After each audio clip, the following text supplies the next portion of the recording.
So good afternoon and welcome. Thank you for joining us today. My name is Ed Potassnik. I'm the Executive Director with New Jersey League of Conservation Voters. Just want to thank everyone for joining. I know audio in the beginning can be a little slow to start up, so we're going to give you a chance to log on, get your phone set up and your computer, but we are in for a real nice treat this afternoon. We appreciate you being here. A few logistical notes for those of you who are just joining. Please note this is a Zoom webinar and it's being recorded, and you can still ask questions during the webinar. We just ask that you put them in the chat for our panelists. Please click on the Q&A button on the Zoom screen to submit a question, and we'll get to as many of them as time allows. We're also going to be live streaming on Facebook, so I want to say hello to all the folks out there on Facebook who are watching the live stream. We appreciate you being here with us today and look forward to the conversation. So now let's get started with why we're here. New Jersey LCV has joined the state leagues of the conservation voters in Maryland, in New York, and in Pennsylvania, along with the National League of Conservation Voters and advocates across the country to demand that the Senate pass the Build Back Better agenda.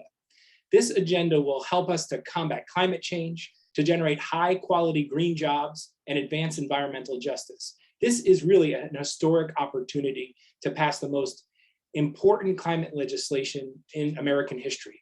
And we're not doing it alone. So across the country, activists like all of you that are in the audience today are sending messages to Congress and showing up for events like this to learn more about the Build Back Better agenda and to demand action from Washington. And our local elected officials today are joining us in calling for a bold climate recovery. As you know, cities are on the front lines of climate change, and local leaders know firsthand that there's a heavy price to pay for extreme weather events, which is happening more often. They're happening more severe, from wildfires in the West Coast that are causing smoky skies in our region to powerful storms flooding our streets and our public transit. We also have aging utilities that are causing blackouts. Local leaders are left to deal with the effects of all of these impacts. They know that we deserve better.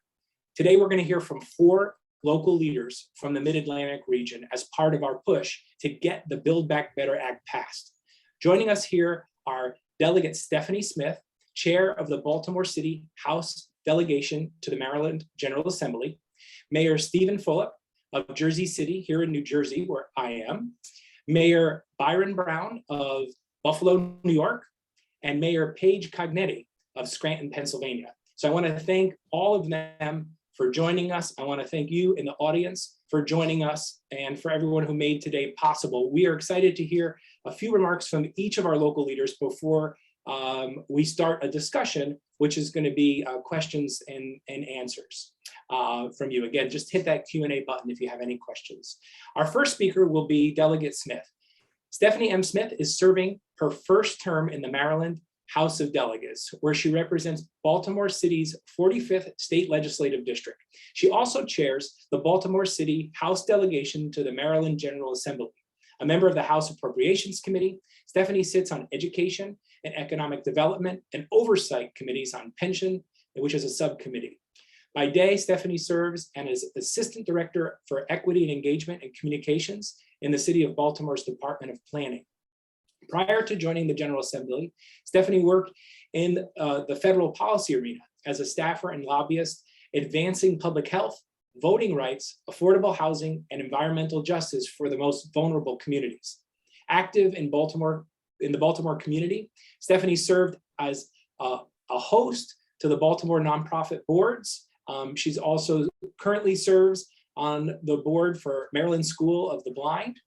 She is a proud graduate of Hampton University and the University of Delaware, and with JD from the Howard University Law School.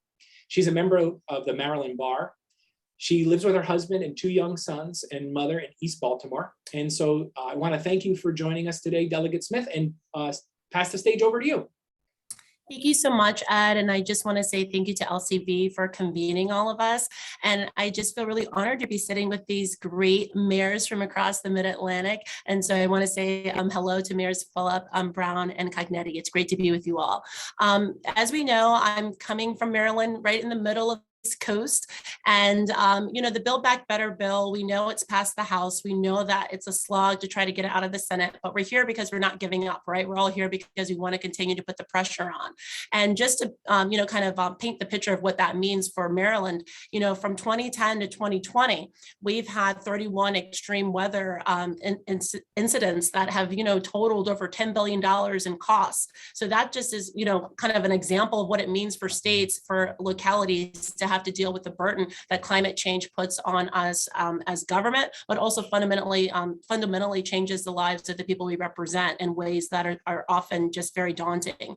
And so with the Build Back Better framework, we have an opportunity to not just lament the challenges of climate change, but to have historic investments of over $550 billion in climate mitigation and related investments. And what I think is really exciting about this opportunity is that we can help solve a generational problem while also putting people back to work. And let's be also clear, some people may be being put to work in a productive way and maybe the first times in their adult lives. So this could be a transformational moment for our communities, because if we want to prepare neighborhoods to withstand the threats of climate change, it can't be done from afar. It means we have to have considerable investments in workforce development, something that the United States, despite its riches, has often been pulling the rear among comparable countries and making those investments. So Build Back Better gives us a framework for really targeting training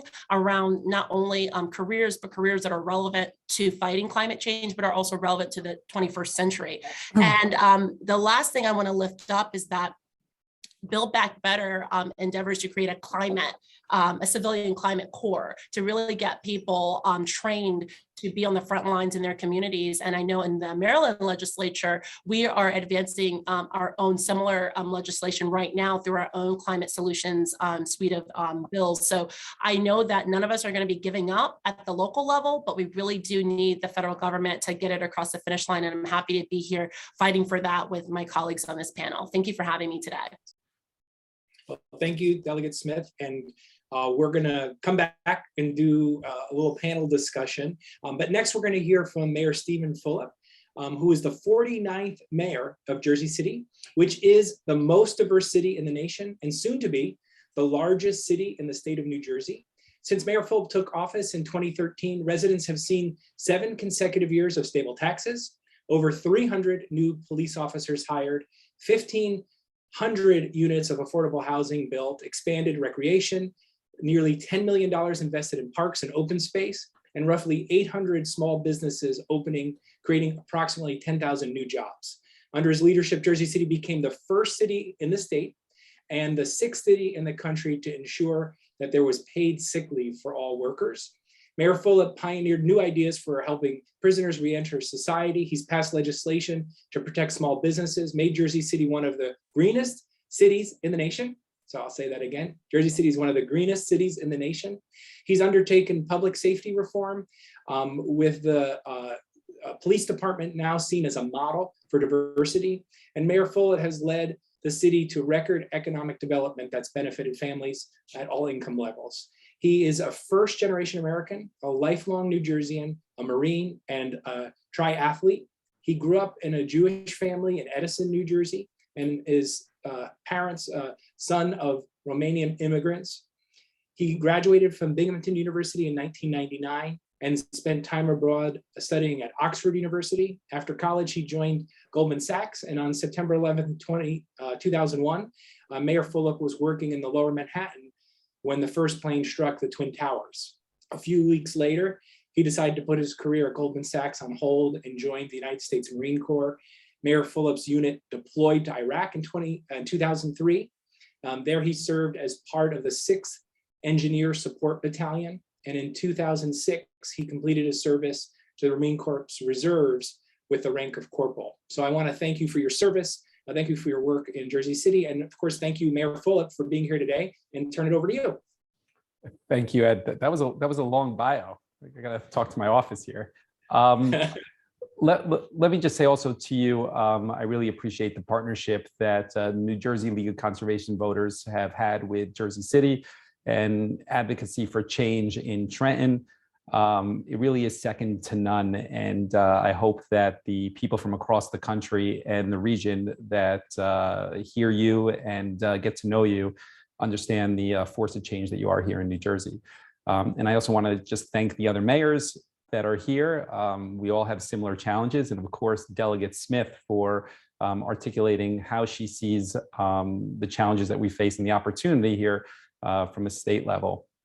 You know, for those of you that aren't familiar with Jersey City, I'll give you a quick synopsis. We're located directly across the river from Manhattan, across the Hudson River. We're a city of roughly 300,000 people. As Ed articulated, we're regularly recognized as the single most diverse city in the entire country.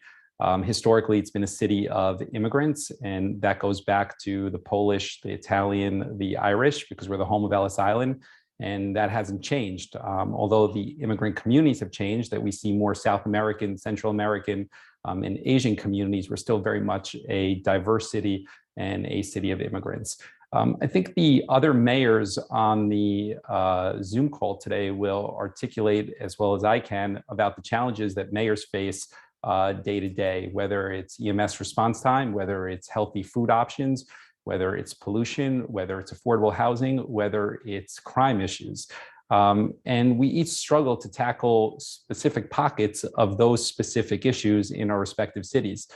The overarching theme that touches all of us in all of those issues are the environmental challenges that we face due to climate change, and what we can do via the Build Back Better to confront that. I'll speak specifically here in Jersey City.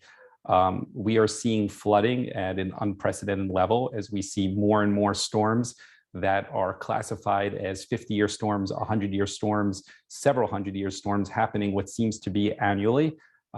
We see flooding in areas that we've never seen flooding before. We're seeing climate change here on the local level, temperatures rising in New Jersey at a faster rate than you see elsewhere in the country, and it's a reason to be alarmed. And we see communities slipping behind day by day. We, over the last couple of years, have done our best to do what we can on the local level to fight this. We've done our best to create rideshare services, to improve our sewer systems, to create an active climate resiliency plan, to think about how and start. We have local infrastructure changes around 24 municipal buildings. We're investing tens of millions of dollars on the public side. And at the same time, we recognize the fact that the public side at the local level can't do it alone. We've actually tried our best to incentivize the private sector here on the development front via creative programs that waive certain one-time fees that the development community would pay in exchange for investments on the resiliency of particular buildings. And the way we thought about incentivizing that is one-time fees offsetting one-time costs, and that it would make sense from the development standpoint. And that's worked. But the reality is that no matter what we do at the local level, there is not enough resources and not enough time for us to make the changes that are necessary. And that's really why when League of Conservation Voters invited me to be a part of this, I thought it was important to articulate the challenges that we see at the local level. We're right now doing a $1 billion sewer upgrade plan. That's a combined sewer system, hopefully making our system more resilient, more pump systems, but it's a 10-year plan. And the reality is that we don't have 10 years before parts of our city are seeing flooding even more frequently than we see today. It's the same challenges with regards to mass transit. You have areas of the city that see pollution, higher asthma rates, and it's same with higher poverty rates in those areas. And those are things that we can confront and change if we have the investments and the will to do it. So we share Delegate Smith's position that there is an opportunity at the federal level in Washington to expedite all these projects and have a meaningful change on the local level via the Build Back Better bill. And we're hopeful that we can reignite the conversation around that and see the progress here at the local level. So again, thank you, Ed, and I look forward to the conversation. Thank you, Mayor Phillip. Next up is going to be Mayor Brown. Mayor Brown is the 62nd mayor of Buffalo and the second largest city in the state of New York. I wonder where the first largest city in New York is. So I have to think about that one. And he's a longest serving mayor in the city's history. He took office in 2006, and he was most recently reelected in 2021. He's the city's first African-American mayor. Before his mayorship, he was a member of the Buffalo Common Council and the New York State Senate, where he was the first African-American state senator to represent a district outside of New York City and the first person of color to represent a majority white district. Mayor Brown has been a champion for Buffalo's revival with a vision that embraces inclusiveness, equity, and opportunity. Under his leadership, the city has experienced significant progress, including more than $7.8 billion in new economic development activity, which is expected to create over 12,000 new jobs. His continued vision for the city of Buffalo is thriving, healthy, and innovative. It's a city that embraces its inclusiveness, equity, and opportunity for all. Mayor Brown is married to the former Michelle Austin, and they have one son, Byron the third. I'm also the third, so that has a place in my heart. So that's great to hear. They make their home in the historic Hamlin Park. And we want to thank you so much for joining us, Mayor Brown, and turn it over to you. Ed, thank you very much for your introduction, and thank you for the New Jersey League of Conservation Voters for organizing this discussion today. And I am pleased to join Delegate Smith and my colleague mayors for this very critical discussion. After listening to Mayor Phillip's bio, Mayor Phillip, I want you to know that I'm ready to work on your presidential campaign in a few years from now. This is an important conversation, and as we know, the Build Back Better Act passed the House last fall and is now being negotiated in the Senate. We are still advocating to get this critically important bill passed. We know how important it is for the future of our country. From 2010 to 2020, New York State experienced 31 extreme weather events costing roughly $100 billion in damages. The Build Back Better framework will set the United States on a course to meet its climate targets, which are a 50 to 52% reduction in greenhouse gas emissions from levels in 2005 by the year 2030. With over $550 billion in total climate action investments, it will be the largest in American history. This represents the largest ever single investment in our clean energy economy across buildings, transportation, industry, electricity, agriculture, and other smart, climate smart strategies in our lands and waters. The Build Back Better agenda will create good paying union jobs, grow domestic industries, and advance environmental justice. New civilian climate corps will enlist a diverse generation of New Yorkers to conserve our public lands, bolster community resilience, and address the changing climate while putting good-paying union jobs within reach. And let me just say, in the last 30 days in the city of Buffalo, we have been hit with 3 abnormal snowstorms, dumping over 5 feet of snow on our city. And we have had to deal with that.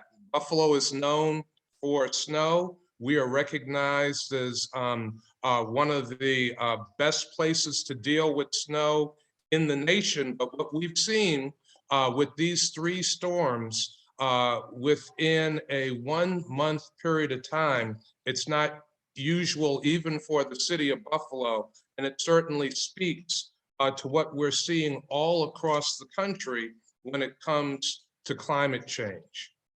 In clean energy and other sectors, Build Back Better will also strengthen domestic manufacturing and supply chains for critical goods, benefiting American businesses, workers, consumers, and communities. Of the world's biggest economies, The United States is second to last in investing in workforce development, and funding for federal job training programs has dropped by almost half since 2001.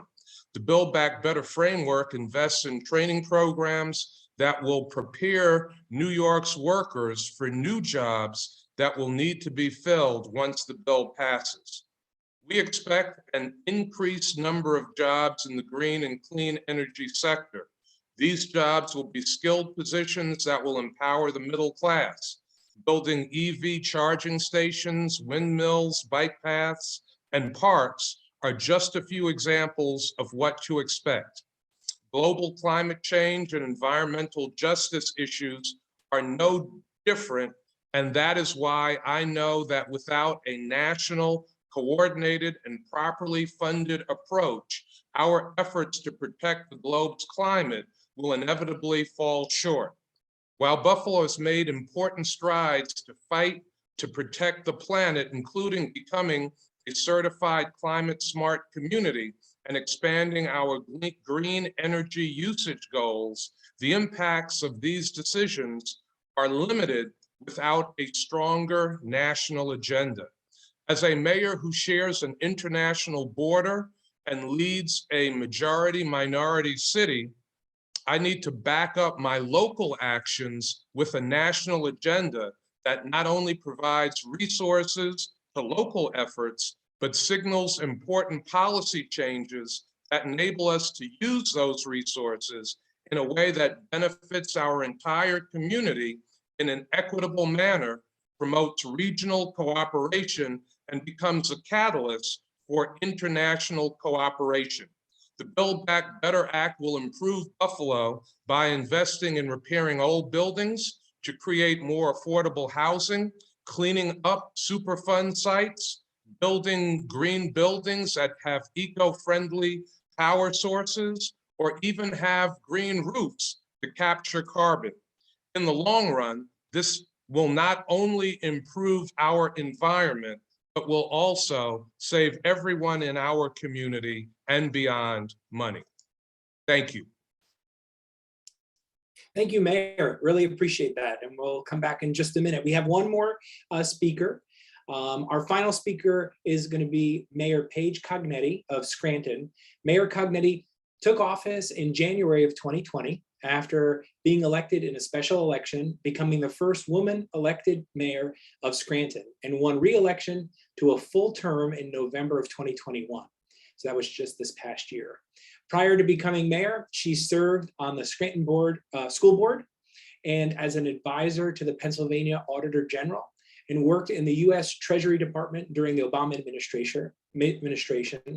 Mayor Cognetti's leadership has seen the city invest in repairing broken infrastructure and commissioned an engineering study to address flooding issues. Under her leadership, the city has restructured the Bureau of City Planning to focus on urban planning, pedestrian and bicycle safety, and connecting Scranton's downtown to its vibrant neighborhoods. The mayor has worked to make Scranton part of the country's economic recovery and infrastructure revitalization. So thank you for being with us today, Mayor Cognetti.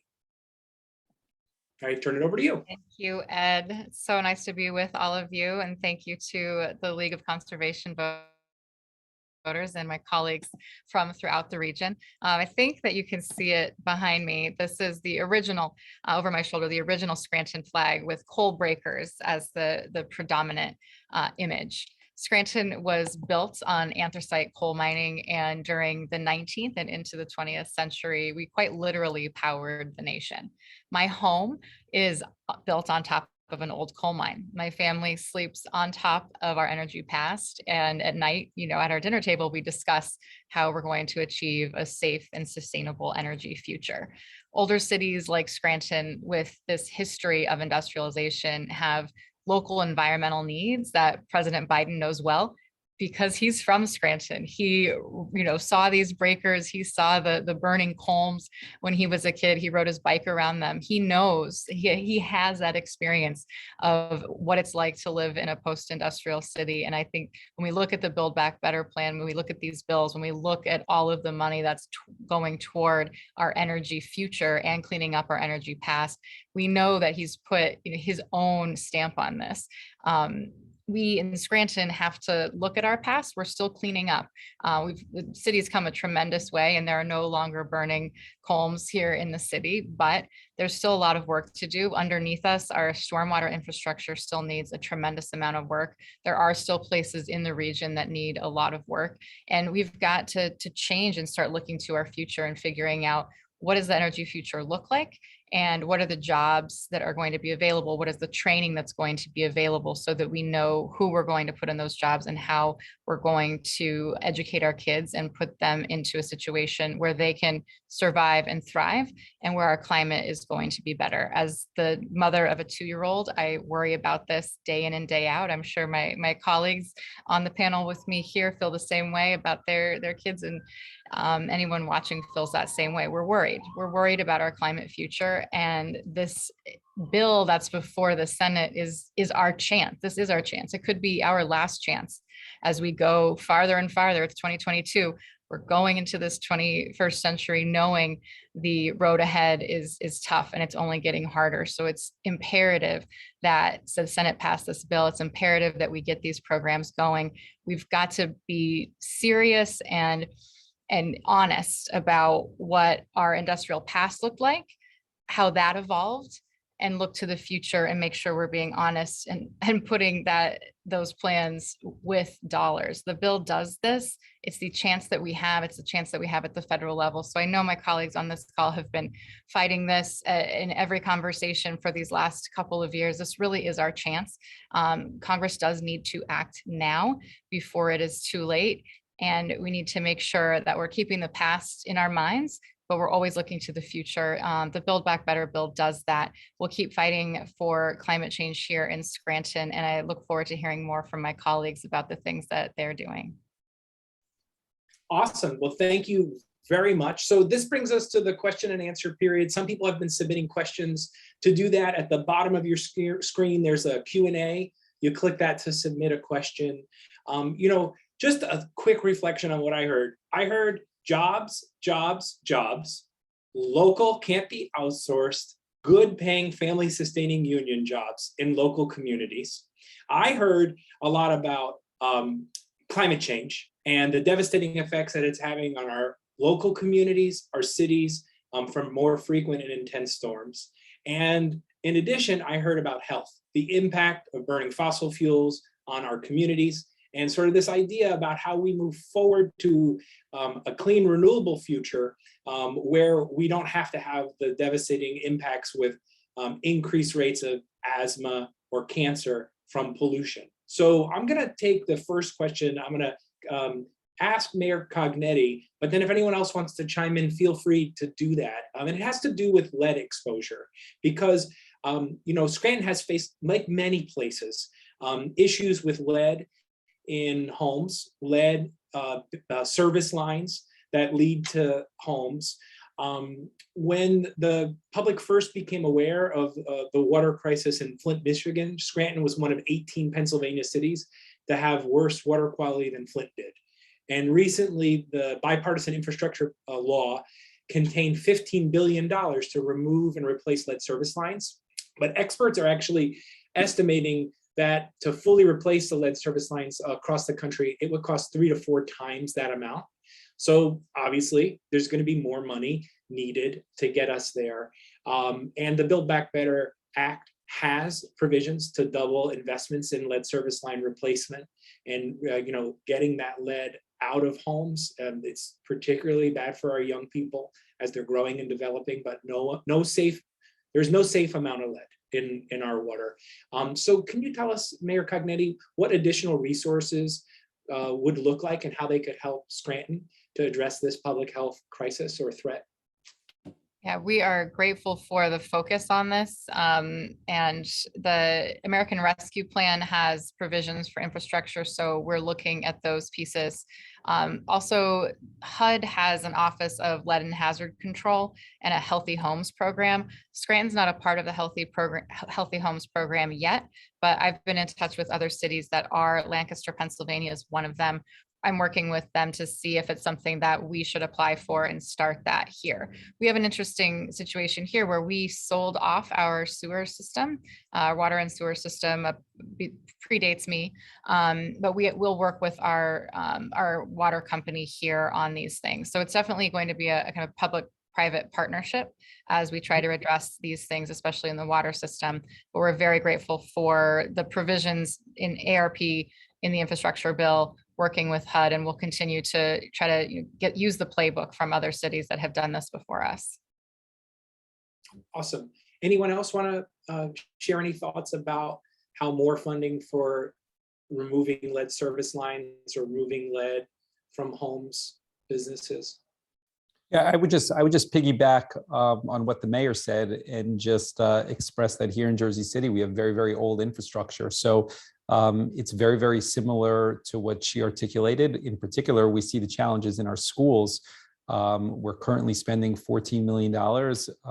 It's just straight taxpayer dollars to improve the lines coming into schools because they tested for high levels of lead. And this is an opportunity where the federal government can help us, and we could do it quicker and better if we had the resources and the help that they would provide. I'd like to just add, lead exposure robs our children cognitively, and children that have been exposed to lead are in a situation where that can never be reversed.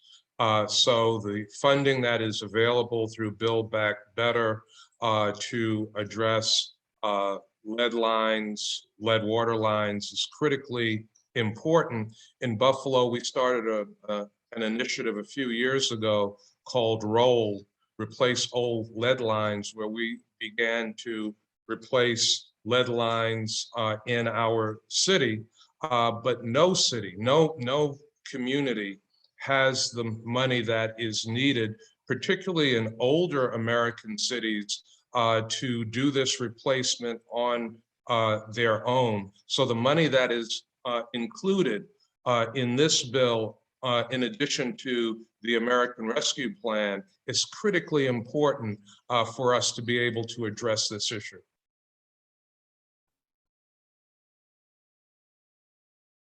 Okay, so Mayor Brown, you were just sharing a little bit about lead, but another issue that's really important is transportation.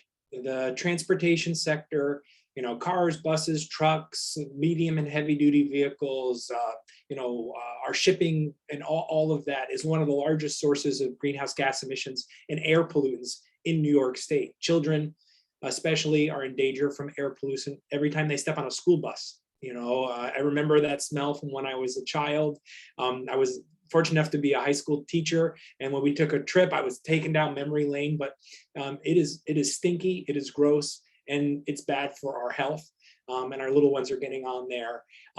According to most recent data from New York State Department of Health for Erie County, emergency room visits for asthma have increased over the last year for our most vulnerable, low-income people, children, and seniors. Out of the 30 asthma metrics, the state tracks 19 show asthma getting worse, not better in Erie County. So how do you plan to electrify transportation, including school buses in Buffalo? And how can the Build Back Better agenda help make zero emission transportation a reality in your city? And then we'll open it up to others who might want to share more too. Well, the Build Back Better bill, again, has funding for electric vehicles, funding to address this, electric buses, school buses, municipal buses, electric cars, electric charging stations, critically important. I know all too well the problems that people face that are dealing with asthma. My wife, Michelle, has asthma. And so it is critical that this legislation is passed because it does provide resources where cities like Buffalo and cities all across the country can invest in electric vehicles. So I am pushing. I know that my colleagues are pushing, and we need to continue to push for the Senate to take up this legislation and move it forward. Ed, may I jump in? Yeah, so I wanted to also add to the mayor's comments that Baltimore City is in a unique situation where we have students that are wholly dependent on state transit to get to and from school. The yellow school bus is not quite what people are relying on. So any way that we can increase the electrifying of the state fleet will also help our young people not only get to and from school, but it will also help entire communities that are, as you noted, plagued with all types of pollutants that many of these communities already deal with multiple threats to their health. And this is, to me, this is just a basic public health measure, as well as addressing the harm of the emissions as they can contribute to climate change. As it was mentioned in my bio, I spent 6 years working for Earth Justice on Federal Clean Air Act regulations. So we're always trying to get the strongest regulations, but this is the other part of the equation. We need to do everything possible so that emissions don't ever meet those thresholds in the first place. No matter how great a standard is, we have a responsibility at the local level to reduce the harm. I think another opportunity with transit is just creating more of it. I know that in Baltimore, we do not have as robust a public transit system as you would see in other parts of the Mid-Atlantic. And that is not only an opportunity to reduce emissions, it's an opportunity to increase our economic competitiveness, because if you want to be able to attract and retain businesses and residents, you need to be able to facilitate their ability to get to and from their responsibilities, as well as the things they would want to do efficiently. So I think sometimes we have these conversations about climate, prosperity, and sometimes they're in different silos, but I think that with the Build Back Better framework, you're addressing not only ways to reduce environmental calamity, but also how to increase economic competitiveness, and transit is a foundational element of that. And if I remember, Secretary Buttigieg was in town a couple months ago, right, to talk about mass transit investment for the East-West corridor in Baltimore. That was like 22 absolutely million. Correct. Absolutely Is correct. That at the bill? Is that exactly the kind of idea? Yes, we need that plus. Ed, Yeah, could that's I add something, Ed, to that? Absolutely, yeah. Yeah, I just wanted to say that, in Jersey City, we've started to install public charging stations. We have 10 locations throughout the city right now. It's been a great tool for incentivizing people to buy their personal vehicles as electric. We've started to convert our fleet over every type of vehicle. We've even bought electric garbage trucks. I believe we're one of the first in the state to do that. We created the state's first public rideshare system. So we partnered with VIA on that, matching our bus system on rates that you could travel anywhere in the city, similar to like an Uber or a via the technology that exists today, eliminating thousands of cars off our street. And then also, we're looking for other ways of transportation, where we have a very, very robust protected bike lane system here that continues to expand. Now, we are doing a lot in Jersey City on the transportation front, but the reality is that our resources on the local level only go so far. So having the support from the federal government would only amplify what we're doing. And when you talk about, cities tackling, or the country tackling climate change by arbitrary years, 2030, 2035, 2050, the reality is that we don't have that long. And so the resources that this opportunity presents, all of us can expedite the projects that we're doing now that impact residents day to day.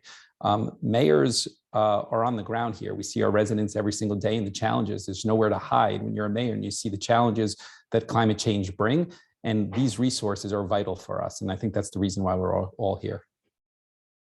And Mayor Phillip, particularly, and you outlined a lot of steps that are happening. Are there health impacts that are noticeable to your residents, or any kind of metrics that you're tracking with regard to the impacts of the pollution from the transportation sector? I'm thinking particularly about like the Holland Tunnel and the traffic jams up there. I mean, the Holland Tunnel is located in Jersey City, and we have some of the busiest traffic corridors in the state of New Jersey. the truth is that obviously, when you look at asthma rates and health rates, you see it disproportionately impacting the more economically challenged areas of the city. And to reverse those trends, it's going to take a lot of time. It's not an overnight fix. For some of the projects that we're working on with healthy eating initiatives and leveraging technology around that, again, there's an education component similar to what you're doing on the electric vehicles and the rideshare. So we see the challenges clearly higher on the health front in the poorer areas of the city. And we recognize that it's not overnight. But again, the more we get the resources from the federal government, the more we can implement the policies that we're doing at the local level that impact residents day to day. These aren't arbitrarily spending trillions of dollars that you don't see the impact tomorrow. What Mayor Brown does, what the mayor of Scranton does, what I do here in Jersey City, it's day to day. You could see the impact tomorrow. So for us, these dollars from Build Back Better are absolutely crucial for us to improve the quality of life from our residents from a climate and environmental standpoint. Awesome. Delegate Smith, I also noticed that you serve on the Baltimore Sustainability Commission. And I'm wondering if you could explain a little bit about that, how the roles of, being a delegate intersect with that work. And, if there's anything in particular that you've seen about the functioning of those that lends an investment from the federal government to achieve some of the goals that have been set out by those two institutions. Well, yeah, actually, it's funny. I actually sit on the Sustainability Commission in conjunction with my day job as Assistant Director for the Department of Planning, because the Sustainability Office is a division of my agency. So by day, I work for a mayor, much like my colleagues on this panel, advancing, Mayor Scott's priorities around sustainability. But I think there's a lot of opportunities because Baltimore is obviously the biggest city in the state. And some of the things we've been able to pilot at a local level, like Resiliency Hubs, which has been a big feature of our sustainability department. People are looking for relief from extreme heat. They're looking for relief if the grid were to fail, whatever the issue, whether it be man-made or weather. People are looking for places close by where they can charge a phone, get some additional assistance. And so embedding these types of resources in places that people already feel comfortable, because let's be honest, sometimes government buildings aren't where people want to go when they're under a lot of stress. We have to create partnerships with spaces people already want to be in so that we can really provide them with the resources they need. I know that our Sustainability Commission has been really focused on implementing our sustainability plan. And what I think has been really critical out of this effort is looking at trees as not just beautiful things that we plant for our children, but they're also essentially a utility.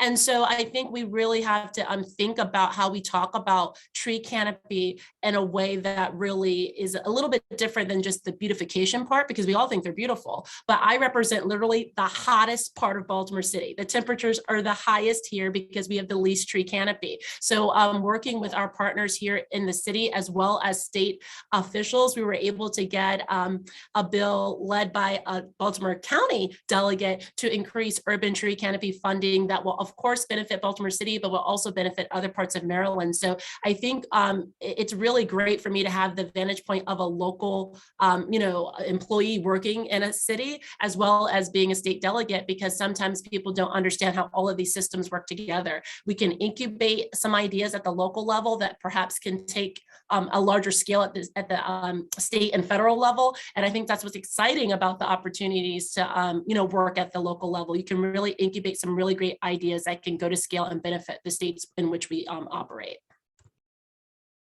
Awesome, thank you. And I think it would be good to hear from each of you about, what the federal dollars mean when the rubber meets the road. So, as we're talking about jobs, as we're talking about the health impacts and improving public health, as we're talking about addressing climate change and reducing flooding, helping families and businesses be able to get to and from work and be operational.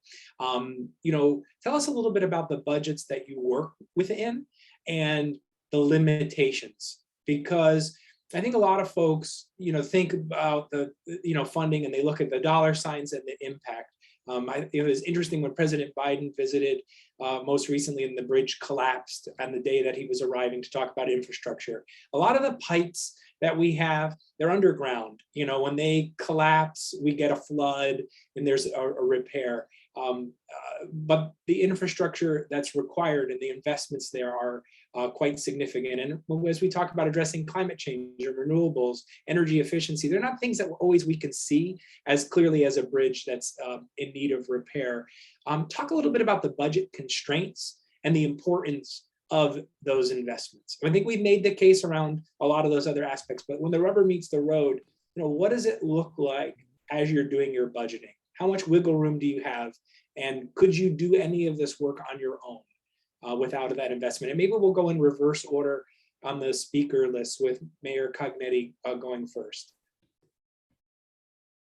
Yeah, we wouldn't be able to do really any of the infrastructure pieces in our budget. There's nothing in there. There's no extra, there's no fat. We are able to fund the services that we provide, and we're hoping to be able to continue to improve those services. Those services right now include, I think we have 3 people on our flood control team. We need 9 people on our flood control team at minimum, right? Somebody, is out this week. And if we had a major flood, I mean, we'd be scrambling. We're not even able to fund all of the human capital that we need, let alone the actual capital we need to fix these physical things above and below ground. So these dollars, whether they're ARP dollars, those are finite, the infrastructure dollars, which are phenomenal, but those dollars are going to go through the state. So we have a different challenge as mayors on those pieces. And then when you see these Build Back Better dollars, those are really important to us because we'd be able to attack some of these larger issues. And we know they're intangibles as well, that we can't fight climate change just at the city. We've put in a grant to do electric vehicles for our code enforcement team. So there's lots of little things that we can do, but a huge role that I see us playing is that we're advocating for these larger pieces. We'll bring them home at the local level, but our budgets can never be able to cover the issues that we have on the ground. Awesome. And then Linda Bergovsky had asked, all the folks here come from bigger cities. Is there any advice you have about what folks can do to help in more suburban or rural areas in helping to get Build Back Better become a reality? Because I think the cases made today are very strong, but not every place looks the same. Anything you want to add into that, maybe? Sure, it's interesting. I saw that, and I was thinking about there's abandoned mine lands. There's some money in the infrastructure bill for those. Matt Cartwright, our congressman here, has fought hard for those.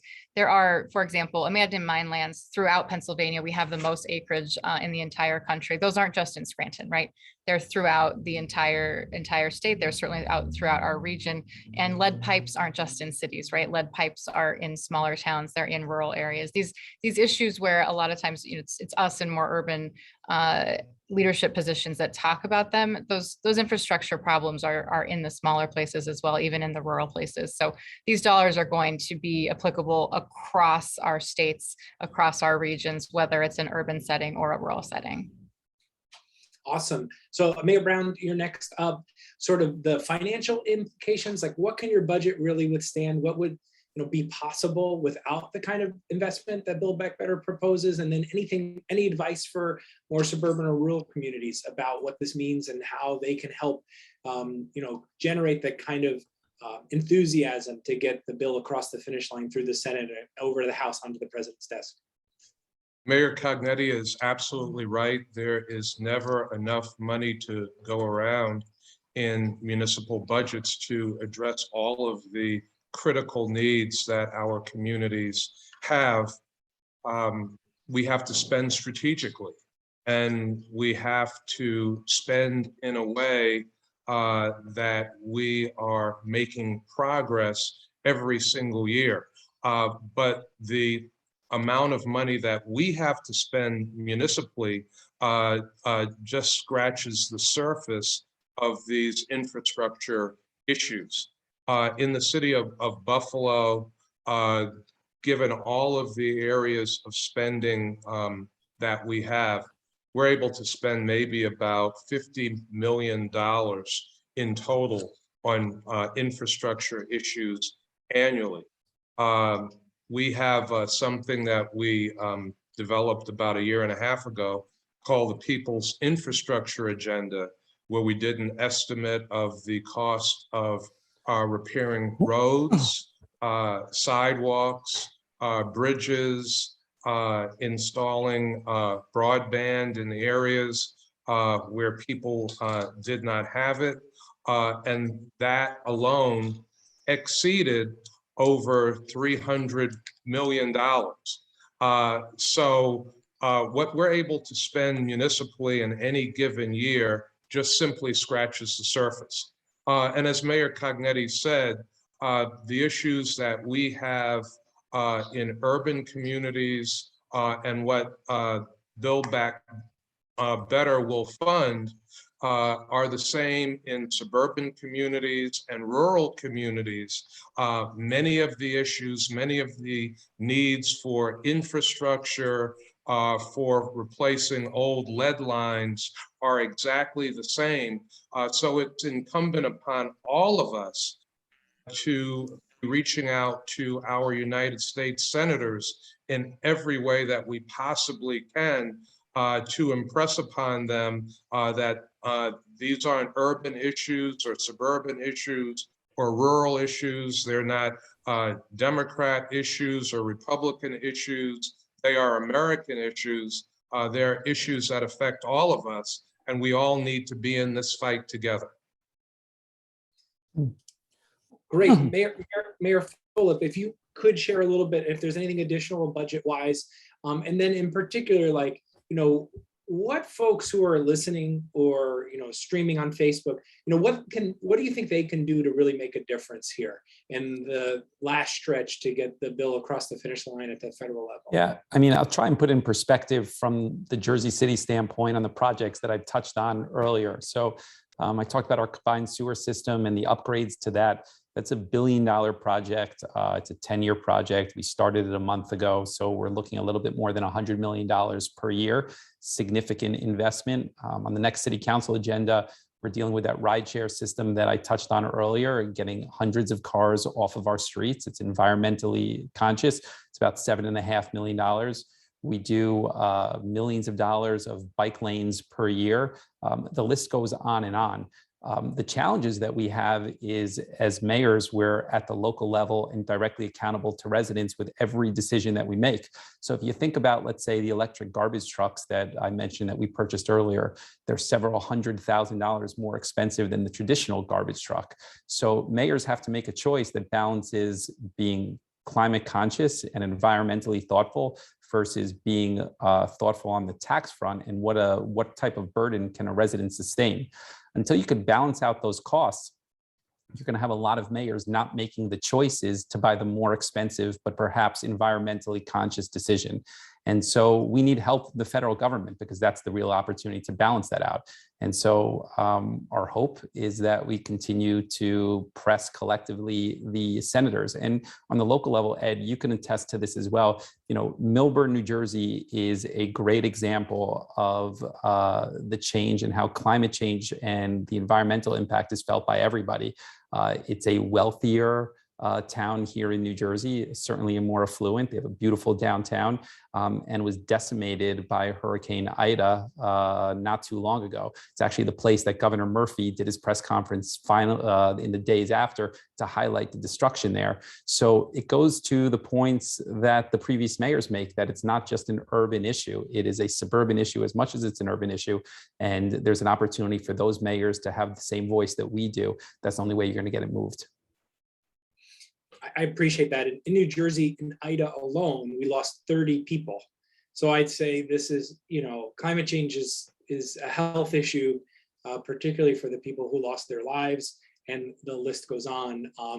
Delegate Smith, the final word. Anything you want to share on any of the topics, particularly like with costs or budgets? And then I have a few thoughts that I want to share with folks and how they can help, because I think that's something on everyone's minds. Yeah, actually, I wanted to talk about the cost. I sit on appropriations, so that's what I think about pretty much every day, but also at the local level. I think we forget we're always paying a cost, whether it's the fact that the mayor spoke earlier about how pollution means that there's increased, asthma attacks, adverse reactions because of other respiratory health issues. we always are paying, it's just how. And I don't think most of the taxpayers we represent want to basically serve as a sponsor for other people's pollution. They don't want their tax dollars to have to pay for other people's treatment that they don't have to have if they weren't exposed. I think that every time we clean up after yet another 500-year flood, we want to ensure that we can have a resilient community where we're not always starting from square one every time we're feeling the impacts of climate change. But I also think that, for example, I represent a city that has the oldest school buildings in the state. And a lot of us represent old infrastructure as older cities. And every time we do a patch job, that's not optimal. That's not, leading to more efficiencies in the operations of our buildings. We really are spending more in the long run. So this type of investment from the federal government can be transformational in terms of how our fiscal landscape looks for cities in a really, really real way, because sometimes we're making short-term decisions because we don't have enough bandwidth to make bigger investments that really would save us money. So I think this is just good common sense. It's the version of us sitting at a kitchen table like the people we represent and making the best fiscal decisions for our family. This Build Back Better will allow us to make some of the best decisions we haven't had the opportunity to make in recent generations.